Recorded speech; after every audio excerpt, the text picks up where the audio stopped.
No, I don't.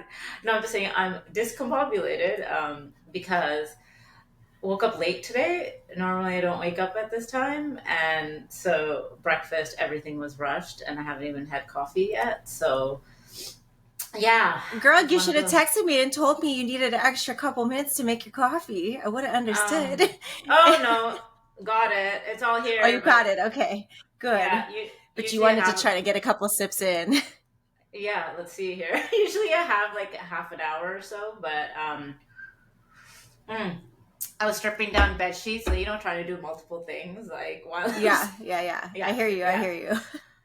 No, that was Oh, the okay. same because I texted you. I was like, "Good morning," da da da da da, and you're like, "Yeah, huh." I'm just getting up. I'm like, "Okay," because same. And it was the same thing for me. Like, I walked into the kitchen or I walked into the living room. My youngest was awake, and she's like, "I'm hungry," and I'm like, "Okay, let's go."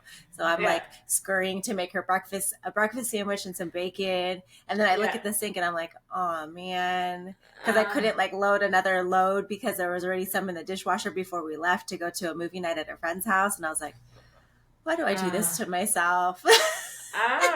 so see, you did have a late night. Not Okay. really. Okay, so this is how I party at age 40 with my kids. We had movie Uh, night starting at 5 p.m. yeah. and we were out by 8.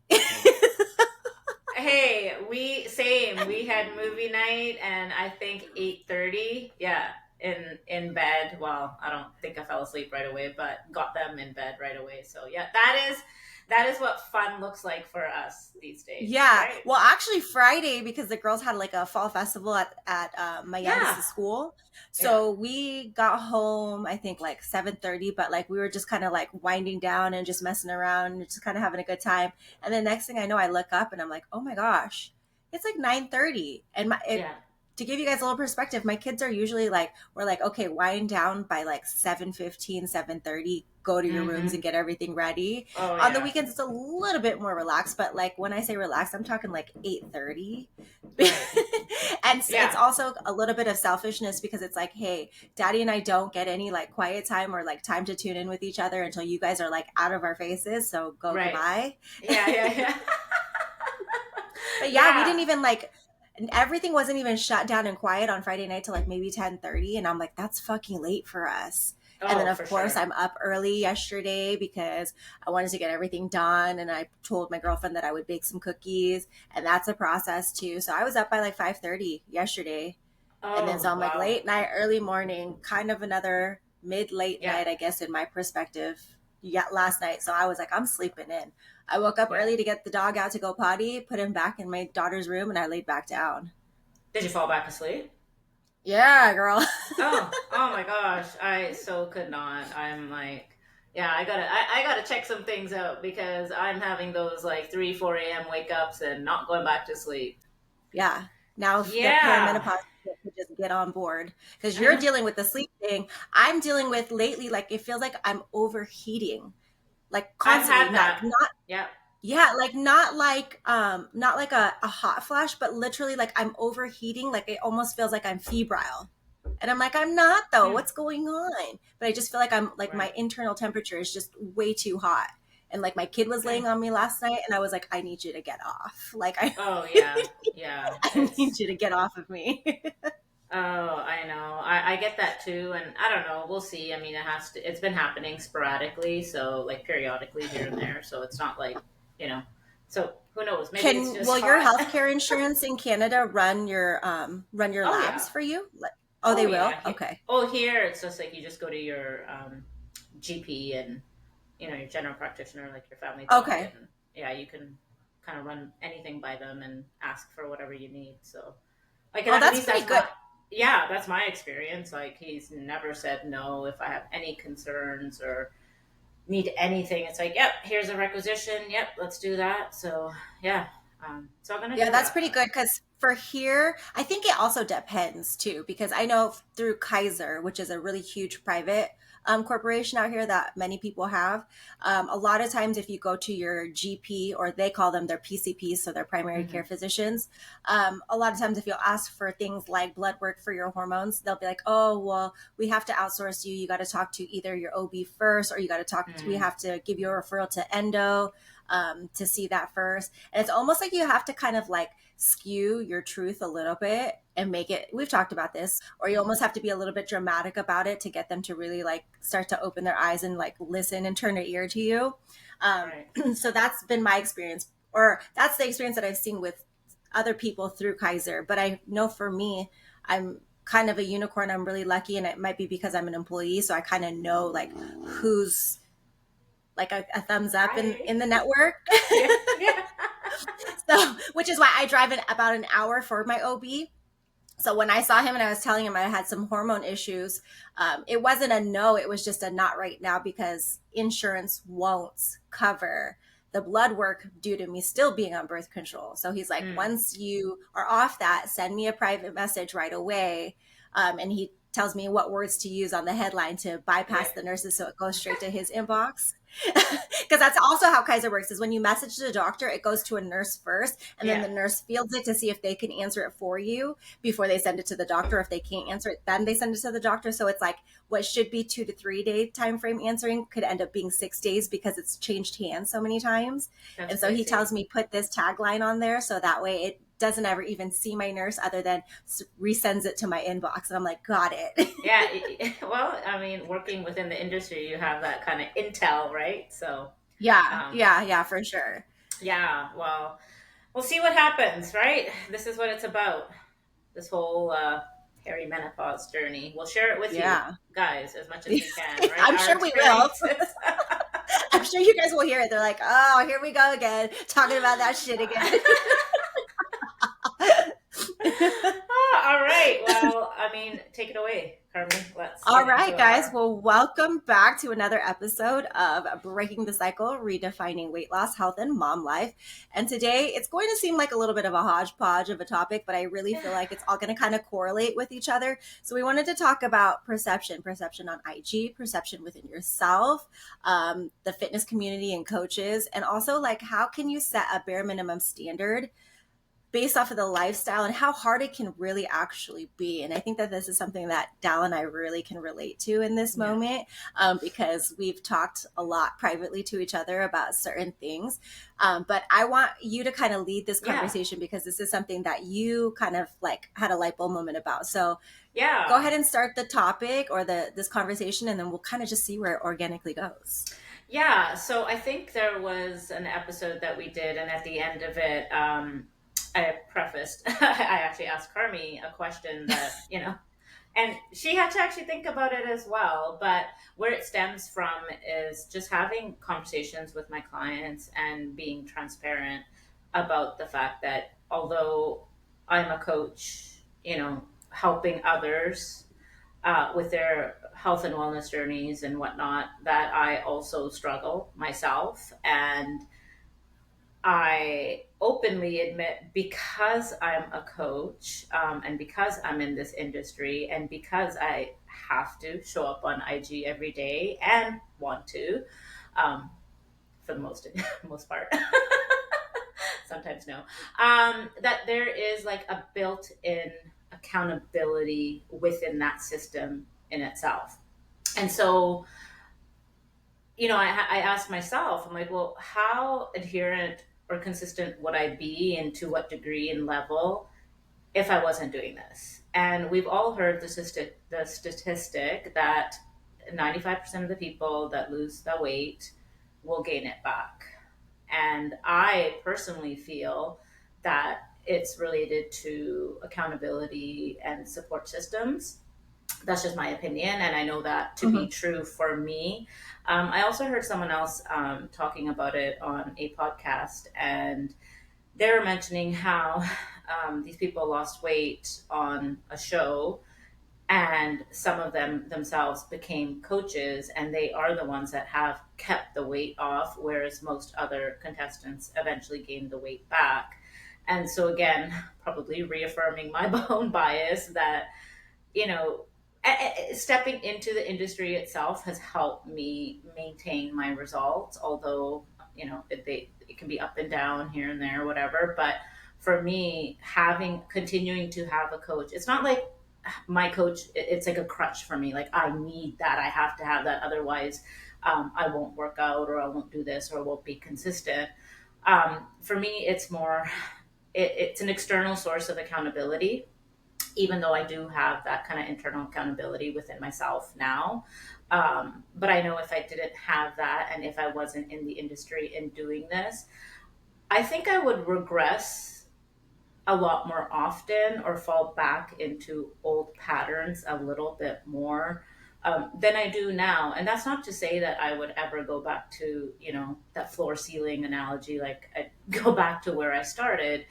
It's just to say that this is what helps me keep going. So the question I posed to Carmi was, you're a coach, you work full time, but you do this part time.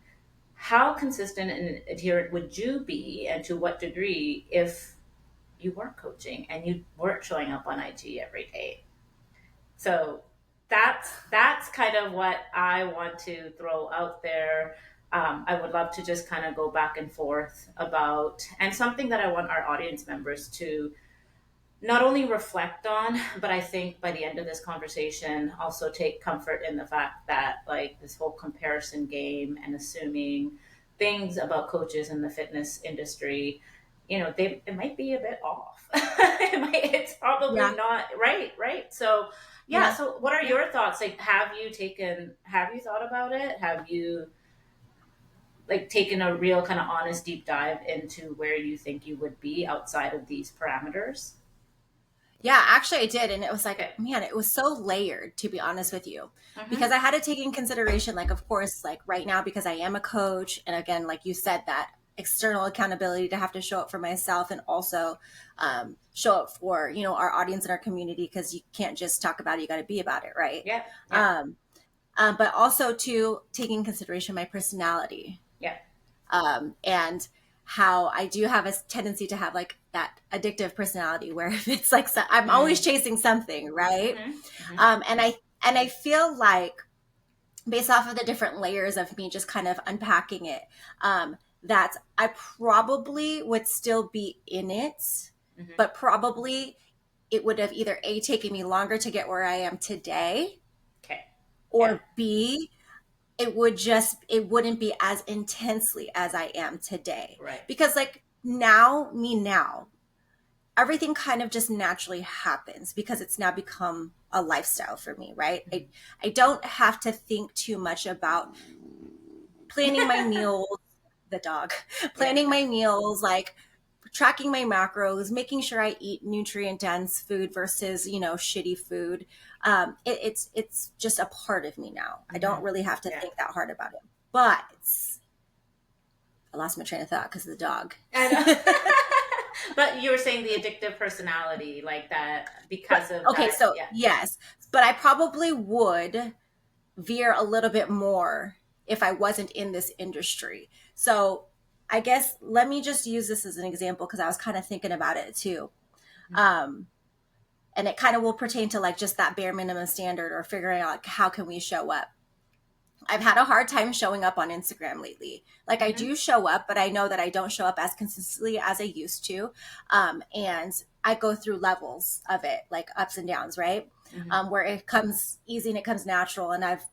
And you and I have talked about this, where showing up on Instagram, like I'm one of those people where I'm not going to, and I've fallen into this where like, oh, you got to show up every day. You got to post 2 times a day. You got to do this. You got to do that. And I'm at a point now where I'm like, no, because I won't show up on Instagram inauthentic. Like Right. I'm really wholeheartedly like, I'm going to put something out there that resonates with me, or that I feel like, hey, somebody can take something from this. Like I'm not going to force it.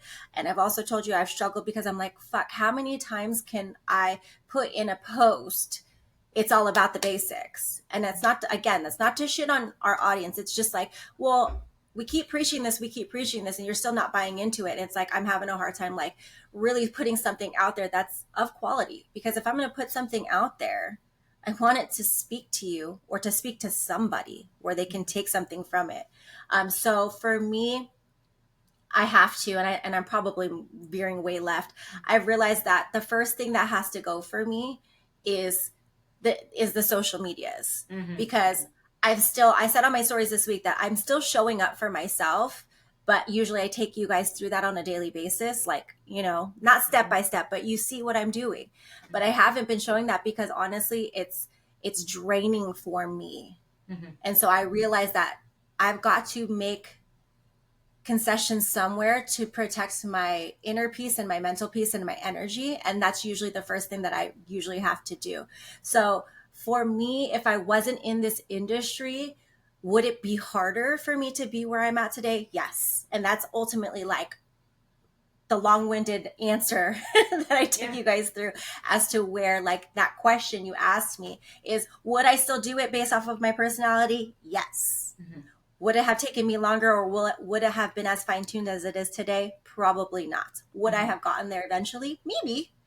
And I say maybe just because it depends. It depends on, where I fell in the Instagram algorithm, the community that I built, the support that I built. So it's one of those things where it's like I can't give a definitive answer. It depends. Yeah, yeah, yeah, like everything. No, You're like, no, I am with you, and that's a really honest answer because I think many people might expect you to say, no, no, of course I would be. Of course, this is what I'd be doing, right? And so for me, it's the same thing. Like as far as like showing up on Instagram and stuff, sometimes I do take a step back as well, like more often now than before. Now I've, allowed myself like a Friday and a Sunday just because, with family and kids and stuff. And it's a break, right? Like I don't think I don't think people understand how hard it is to I know whatever. I don't care whose definition, but this is my experience. But how hard it is to show up every day and to post and to be on stories and to share our life, with the world. And of course, that's a part of the Mhm. job. So I understand, like, I took that on, right? But Yeah. there's also a part of our lives that we don't share, right? And like, I want our audience to know that there's just gonna, we can't, they are gonna be snippets of our life and our daily Mhm. kind of routine and whatnot. Um, and so just within that, our audience members aren't gonna get the whole picture of what our life looks like, Yeah. right? So that in itself, and just kind of circling back to how I would answer that for myself, just based on what you said too. Um, like I don't. I tell this to my clients too. I talk about this with my clients, and I'm like, "What do you think is happening?" I'm like, just because like I'm here coaching you, we always say coaches need coaches, psychologists need psychologists. There's a reason for Mhm. that. Yeah. But just because I'm doing this doesn't mean that I don't have the same struggles as you. And I want you to know that because the comments that I get, and maybe you do too from your clients, is, you're very easy to resonate with. You don't show up on social media demonizing alcohol. Like, you're like, okay, yeah, alcohol isn't the best and it's, zero amount is good for you, but I still have some, right? Yeah. Or you show up like, yeah, I still eat this. I'm still eating out. This is not what my life looks like every day. Even insofar as meals. Sometimes I think that, my decisions for certain meals are kind of intertwined with, oh, I should post this for my audience to show them kind of what I'm eating, but they're almost fine tuned because of that. Not all the time, Yeah. but sometimes that happens, right? Yeah. Um, that's not to say that's not how I eat every day. I do. I mean, I eat my pancake every single day. I eat my sandwiches most of the time, right? But so the feedback that I get is like, you're showing up and you're saying this and that you do this. You still have fun. You're still out. You still air quotes party 4 times a year, 3 times a year. Just in Vegas when you don't. I know. And the other side of it is like how difficult it can be to be consistent and adherent with things. And I think that that general public thinks that like we are doing these things every day in, day out, no exceptions.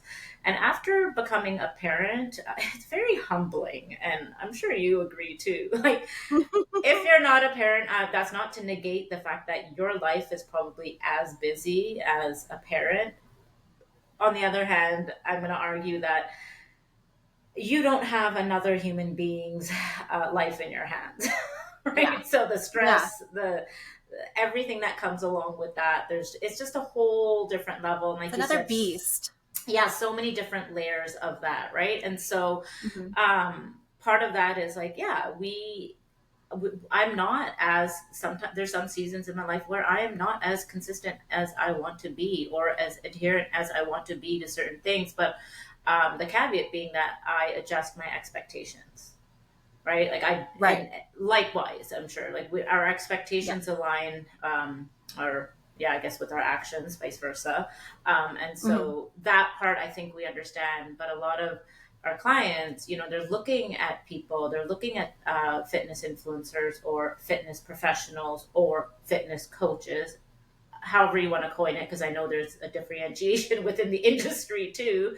Yes. Um, but you're like, wow, like they're showing up, they're doing this, they're doing that. Why can't I do all these things? And these are real conversations I've had with clients. And I'm like, well, you don't know. You don't know their life. Like, you don't Yes. know what they have to do to have that particular physique, right? Like Yes. you don't know what they do day in, day out, what they eat, what their life looks like. Do they have kids? Do they not have kids? Do they have family support?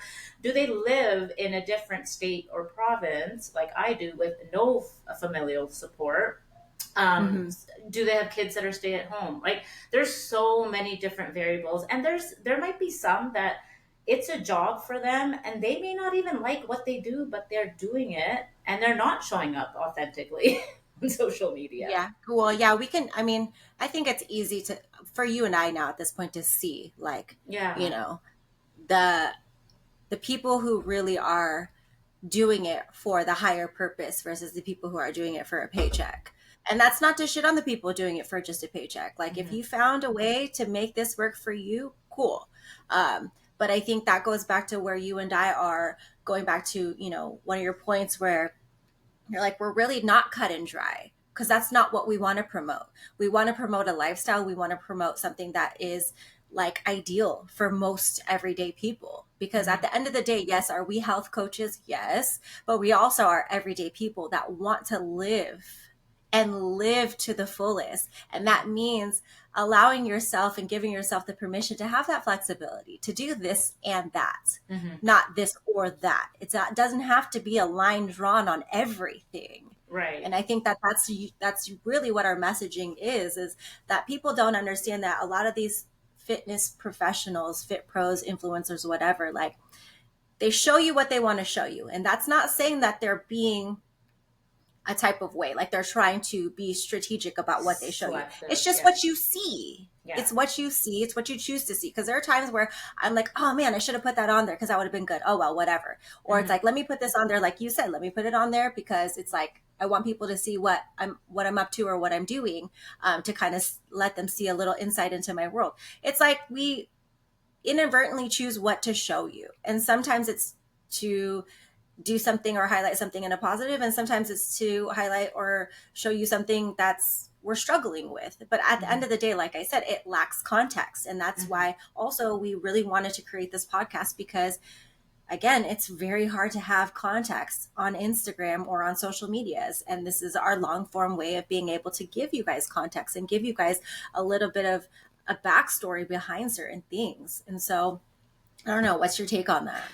Yeah, no, for sure. And I just kind of want to circle back before we kind of get more into this. But like, even the there's some colleagues in our industry that, again, talking about context, like there are some people that have done this all their lives. They've been doing it for 15, 20 years. And so if they have been doing it for that long, it's like a part of them. They don't know any different. I think that really plays into, not that it's easier, because nothing negates the fact that it is all hard, Mm-hmm. but because when you've been doing it for so long, it comes more naturally, right? Compared to, like, say, Mm-hmm. someone like me, where I was athletic, before my 20s, and then the next 2 decades I wasn't. And so now getting into this, it is a lot harder, I find, for me. And that's just my opinion, but like, it's just different. And this is where context comes into place, though, right? Like all of these Mm-hmm. different variables,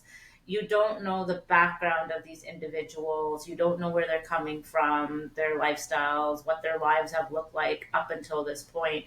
And so, just the whole comparison game, right? Like coming into social media is at our fingertips now. Like that is our pretty much our one and only It's what am the I new saying? MTV. Yeah, yeah.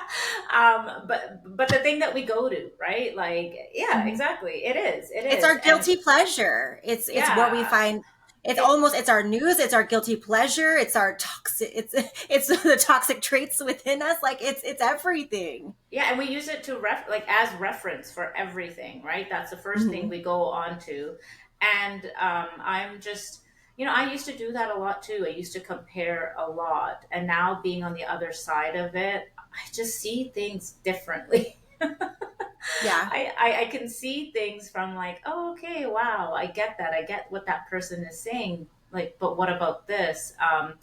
And that's all to say, like, it's not an excuse for anyone or a reason for anyone not to do the thing or,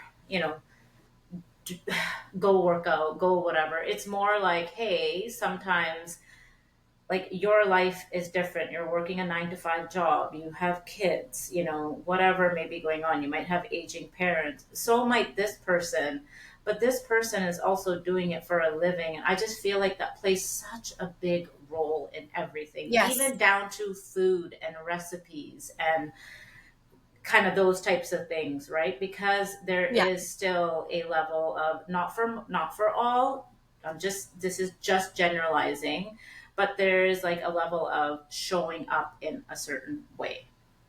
We are confined by a certain set of parameters at the end of the day, right? Like what you Yes. said right from the beginning, like you have to be it. You have to Yeah. be it.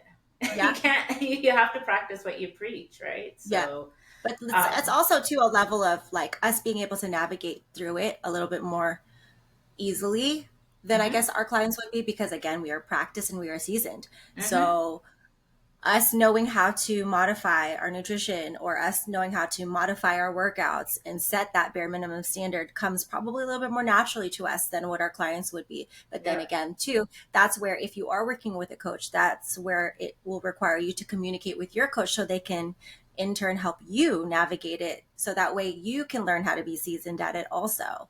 So I think that yeah. that's also something. And to another one of your points where I want people to understand too, it's not even just what's happening behind closed doors for people. You also have to understand that when you're playing the comparison game, you have to realize like, what are those person's goals that you're comparing yourself Hmm. to? Because Dal and I are very well practiced and seasoned in this, right? But we have very, at the end of the day, we still want to live that lifestyle. We want to be healthy. We want to be happy. We want to live life to our fullest. But our goals are a little different though, too Hmm. Hmm. because I have very high aesthetic goals. And I'm not saying that you don't also, but like that's just my internal drive right now, which Yeah. allows me to be a little bit more consistent and a little bit more disciplined, knowing what I want to do. I want to see how far I can take this body. And that just means that I have to be a little bit more zoned in and focused. Whereas maybe that's not your goal. So I think Hmm. that that's also an important message for Yeah. people to take in consideration when you are comparing yourself. What is that person's goal? Right. Oh, Yeah. that's what it is. Well, maybe that's why that they're so hyper focused or hyper driven on one certain specific thing. And that's not to make you feel bad. It's just that's where they've got their eye on their prize right now. That's their goalpost. What's your goalpost? If your goalpost is just not binge eating, maybe we don't need to compare to homegirl. Yeah. Yeah. Yeah, exactly. Also, like, but when you see, and nothing wrong with before and after pictures. That's what sells. That's what people are looking for. People are looking for that result. That's what they want to see in themselves, right? But when you have your clients coming to you and saying, hey, listen, this coach is putting out this type of, or this person is putting out this type of content where the before and afters, and they're saying, oh, it took this long and they dropped this much weight. I'm like, yeah, cool. But what did they do to get there? You don't know. And you I have want no the idea. context. Exactly. They're not giving you the context. They're not giving you the time period. They're not telling you, if it was just numbers, maybe that person just followed numbers and was super strict and, undertook a super strict diet and very Mhm. regimented. And they did lose like 15 pounds in 3 months. I don't know, Yeah. whatever. Okay, cool. Well, what about your life? What does I your want to know life the look after like? after though. At the When I say after, those, I know. I want to know the after because it's like you said, the context matters because you and I can both take somebody through a fucking extreme deficit. We I can, could take myself but through one. I don't fucking want to take nobody through that because the sustainability behind that and how miserable our clients are going to be after, and then the ability for them to sustain those results after is probably going to be fucking terrible, and it's going to leave a bad taste in their mouth. So Yeah, and I always want to see, I want to know your after afters. exactly. Like, how long does that last, right? Like, how long Mm-hmm. does that Yeah. maintenance, does it last? Do they revert Like, back? did you take that client through a like a maintenance period where like this is mainly sustain those results, or did they say, okay, you got me my 20 pounds off, see ya, wouldn't want to be Yeah. ya, and then they go back down, they go back to their own old ways? I just want to know. I'm Yeah. curious. Yeah, exactly. And what about, I know for me, and we talk about this, I know for you too as well, like our client retention is a lot longer. And like a lot of my clients don't even really start a dedicated fat loss phase. I know we've talked about this before, but dedicated fat loss phase at least 6 months, 6 to 8 months into their journey. I have three now. Like, you'd think right now, oh, that's crazy to be in a fat loss phase. But no, they've been with me for almost a year, and they're going into dedicated fat loss phases, and they're successful because they've learned all of Because you've established the habits and the and the foundation basics. with them. Yes, And exactly. I And then think you're that that's what people don't understand. Yeah. So if you, yeah, of course, like if you want that 3 month, like, makeover, whatever, we can do it.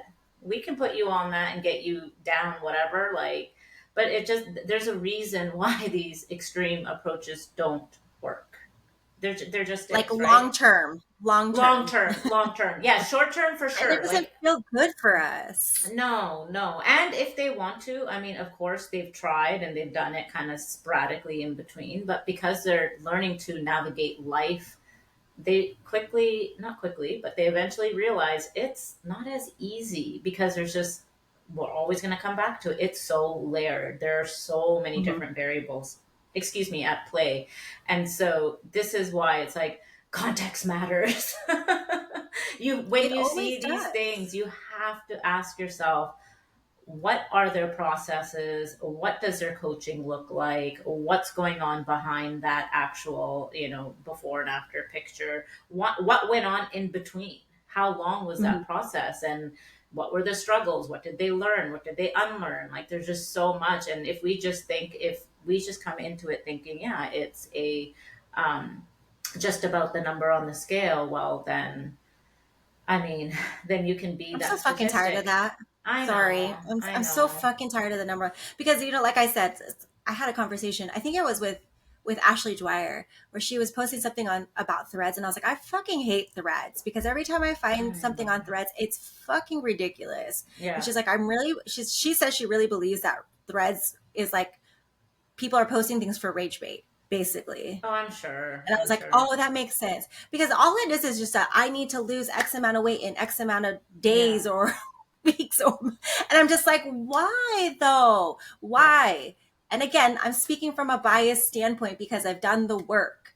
But like, Mm-hmm. why are we tying our value or how we can show up to a specific weight? Why must we lose 15 pounds to show up to our vacation? All right. Because Yep. really, if you really cared about it, you would have cared about it, I don't know, a year ago Right. or as soon as you booked the trip. I'm just saying, a little tough love moment. Like, why are we caring 15, 15 days before we leave? Yeah.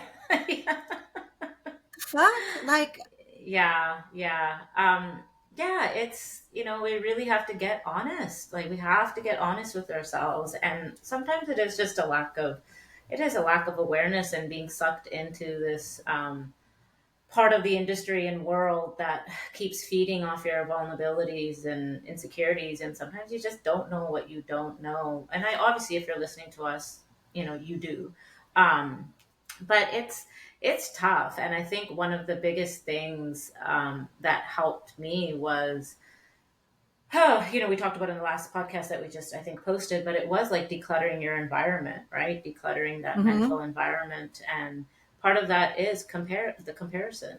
the comparison trap. And not to say comparison is a bad thing, it's not. I Yeah. mean, It'll you know, never go away. It's natural. and used for inspiration and motivation, sure, Hmm. coupled with action, not just you look at these before and after photos and wish that that could be you. You can't see a shooting star and wish on it. Yeah.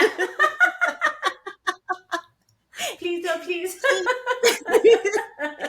Dear shooting star, please make me look like Lauren Simpson. And okay, and that's another point. Like our genetics, Oh God, yes. women you can be. I don't know if it was it a Dove commercial. I'm not sure what it was, but it showed like 8 women, Oh, similar that might have been it. weight, right, and all different Yes. shapes and sizes, and you can't even tell. You can't look at someone and say, "Oh, I want to be exactly like that," when your genetics and your physique, your shape is completely different. You're not. Look at Carmi and I. We're very similar. I mean, you're a little bit shorter in height, but not really. Mhm. But Carmi and I look very different. But we're very close in as far as like weight is concerned or whatever, but not muscle. Like she's just killing it in that end. But but we look different just naturally. We all Mhm. come with different shapes and sizes. So Mhm. I mean, my sister, like she's taller. She's definitely always been smaller than me. But Mhm. we could be the same weight and I'll look completely different than her. Yeah. So Yeah. I mean, you have to take that into account. And why we want to look exactly like someone else, I don't. I want to look like me. I just want to look like the best damn version of myself. Because Right. it's true though. It's true because people will comment on like my legs. So I've always had big legs because and then also my calves because I was a dancer. Mm, So my calves have never been the issue. Like I had somebody commenting like, "God damn your calves," and hmm. I'm like, that's genetics. Yeah. Honestly, that's genetics in my dancing background. That ain't nothing. Like, and they're like, oh, okay. I'm like, don't make my calves make you feel inferior. Yeah. That was God given. That I didn't work that hard for that. So don't trip. Oh, But like my girl. thighs, Yeah. Yep. my thighs have always been big, but like this is the first time in like my whole entire life where I've actually had defined quads. And so Mm, I'm like, listen, I'm like, I had the base for it. I just had to right. figure out and get it together on how to eat properly and live properly to get that. So like when people are like, "Oh my God, your legs," I'm like, I had genetically a base for it. Mm-hmm. So Mm-hmm. So, I'm like, so if you really want to go there, I'm like, I also don't genetically have the base for like a super flat tummy. I don't know right. if it's rectus diastasis. I don't know, but who knows? Whatever it is, like my uterus just don't give. Yeah. So like Well, that whole reel that's going around yeah, about like I that's know. not I your saw stomach, that's that. your uterus, and then somebody else is recreating it. I'm like, well, some of that is body fat, but still, Mm-hmm. I get the message. Some It's of a it. good Yeah. message. Cool. Yeah. Yeah. Well, that's like me. Like all my life, I was told, oh, when bubble butts were not even a thing, I was told that I always. I was always told that I had a bubble butt, and I've always, no matter how big I've gotten, it's always been round and out there. God bless you, because that's the first thing to go when I take a fat loss phase. And my Yeah. husband doesn't hesitate to tell me. He's like, oh.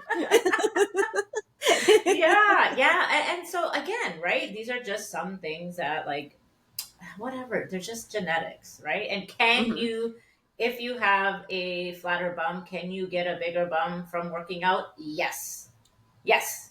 You that is what happens with like strength training and building muscle. Like that is what we call toning and building a physique. And you can focus Yes. on, yes, with fat loss you can't control where you lose fat, but with building muscle you can control where you Yeah.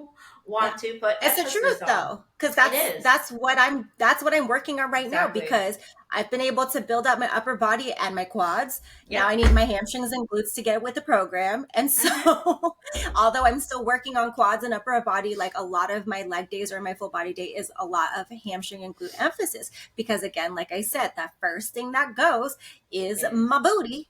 there Because you go. apparently I hold a lot of little extra squishy on my booty. Yeah. So I'm trying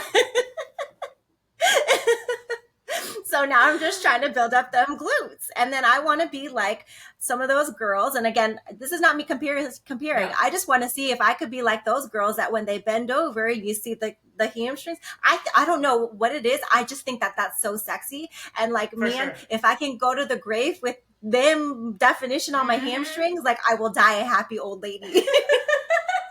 Hey, Now, listen. if I don't ever get there, it's cool, but I'm going to fucking die trying. Yeah. Hey, we're gonna need it when we're 80 and dancing on those I'm telling you, tables. we're gonna be senior citizen carnival cruise, like, like I dropping it know. down, like, hey, hey, teach me how to do Oh, it. Teach me how to do it. no one's gonna be teaching us, girl. We got it. No, anyways. But yeah, okay, like yeah, so full circle, I think it's really just be aware that not only the coaches or fitness professionals in the industry, but also the client testimonials, like there's a lot of context missing. That's it. Mm-hmm. Yes, Right. And what yes, you need and where you want to get to specifically, if you can find an honest, good coach, you will find your way there. yes, However, if you unfortunately get caught up in the trap of like just, the quick results, the fast, whatever, I don't know that you might learn that lesson that needs to be learned or, get to where you really need to get to. But it is definitely a context game here, and there's too mm-hmm. much nuance that we don't see here about often enough. And I think like one of the questions that I'd like to pose, maybe in a post, we can do that, is to coaches, like really exactly what I asked you. It'd be Yeah. interesting to hear, wouldn't it?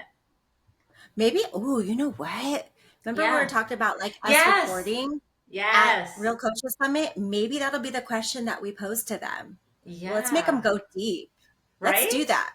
Yeah, I Yes. think that's So a let's have a really whole episode dedicated to that when we're in Vegas in April, and let's just hit them mhm. with a hard question. Mhm. Yeah, cuz I that would be awesome for people to really kind of get, because not everyone's going to follow everyone out there, but it would be nice to get a collective kind of answers from different people and different people in the industry, because they're not all fitness coaches, right? There's just different people Yeah. in the industry, and to really get an idea of where they're at, and for our audience to see like, hey, um, we're not on it all the time either.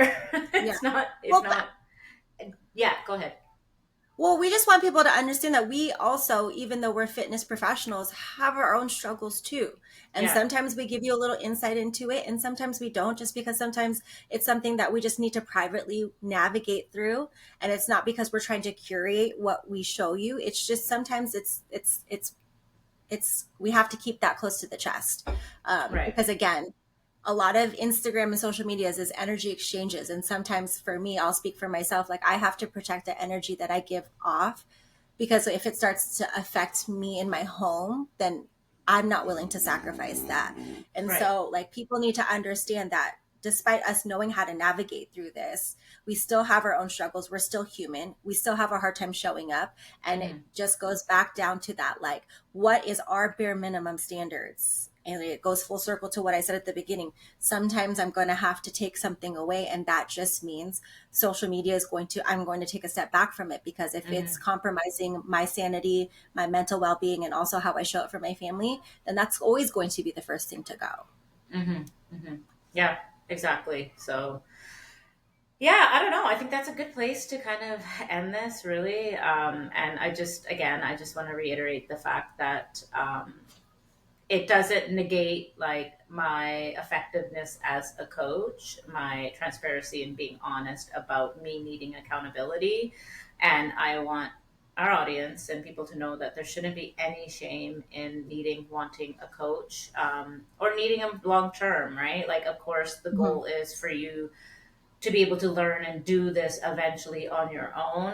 At the same time, there's also a benefit and can be to having a coach, for an indefinite period of time. And that can look different from where you start with a coach to, where in your journey where you feel like, okay, I've reached a certain goal, and that can look differently at that point for you. Mm-hmm. So Yeah. I personally just want to, put that out there that there is no shame, or you don't need to feel embarrassed about needing that accountability for whatever determined amount of time you need Yeah. it for. Yeah. I mean, that's why we have it. I've Yeah. said it before on on other episodes that I keep a Ram around not because I necessarily need him, but it's Mm-hmm. just he's my fail safe. Yeah. And then at some point, I'm gonna go through this major surgery where I've told him Mm-hmm. basically like I'm keeping you around so that way I don't fucking go dark because I don't know how Exactly.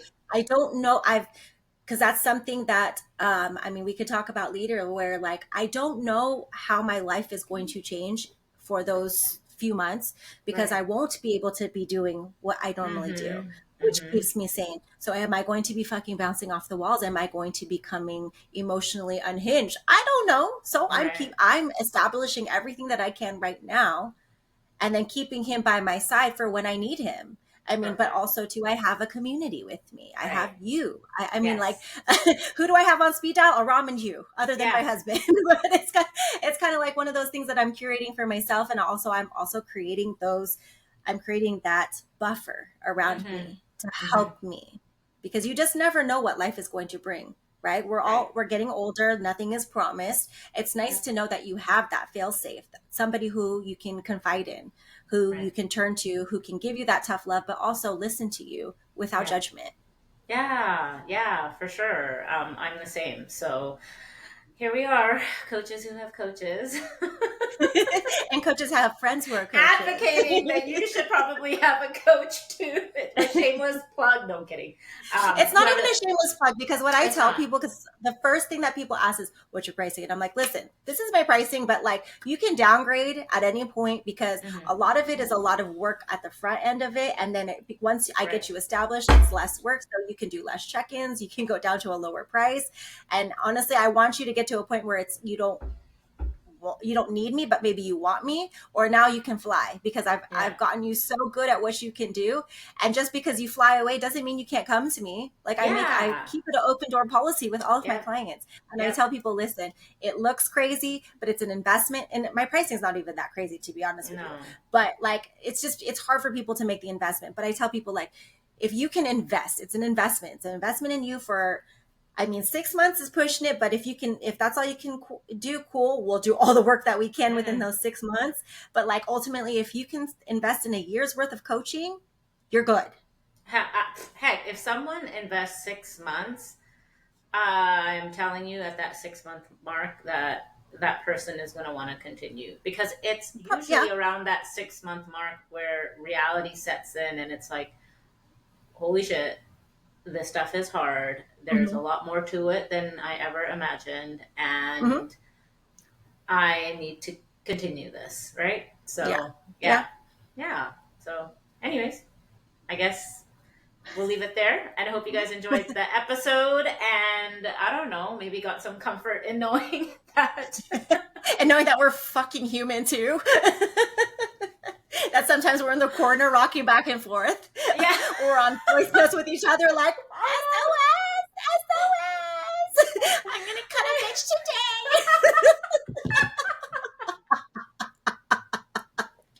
Yes. today. Yes. Like we're real life Exactly. friends, guys, too. Oh Like we my be gosh. sending voice notes back and forth. Seriously. And memes, right? We're all up in there.